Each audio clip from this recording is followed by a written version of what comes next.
ايه التفسير انه بيكاسو اثره على الفنانين اللي جم بعديه وحتى فنانين زمنه ضخم جدا جدا؟ التوقيت بتاعه الزمني، هو جاء في غضون الحرب العالميه الاولى والثانيه في المنطقه دي، اتعلم من سيزان وتعلم من فلاسكيز، طرحوا اسئله الاساتذه الكبار بيبحثوا عن معادل عضوي او معادل هندسي لعناصر الطبيعه، وبراك سبق بيكاسو في ايجاد معادل هندسي عشان التكعيبيه، وبيكاسو اشتغل على التكعيبيه وتفجرت قوى العقليه بتاعه الفنانين وبقوا يتسابقوا في ان هو ازاي يكسر العنصر الطبيعي، يكسر النسب، في نفس الوقت يحافظ على روح العنصر. يعني بيكاسو لما يعمل امرأة جالسة عينها في حتة ومناخيرها في حتة وجسمها في حتة وهي في نفس الوقت إنسانة وجميلة في نفس الوقت، يعني بيحافظ على إنه ده إنسان في نفس الوقت جميل، بيعمل لوحة إنما بيحرك العناصر بتاعة الإنسان في أماكن حسب رؤيته هو، بالنسبة له ده جديد وبالنسبة للعالم ده جديد. في اتهام مكرر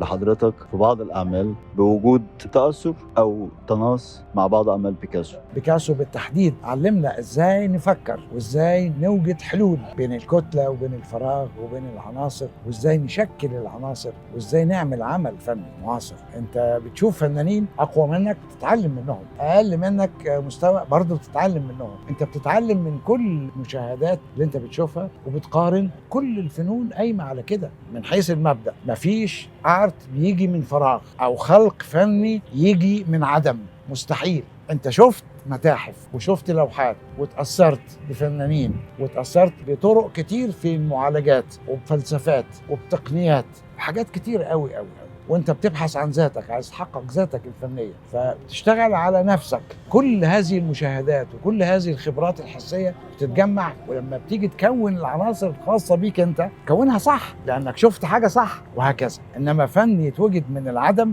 ده مش موجود.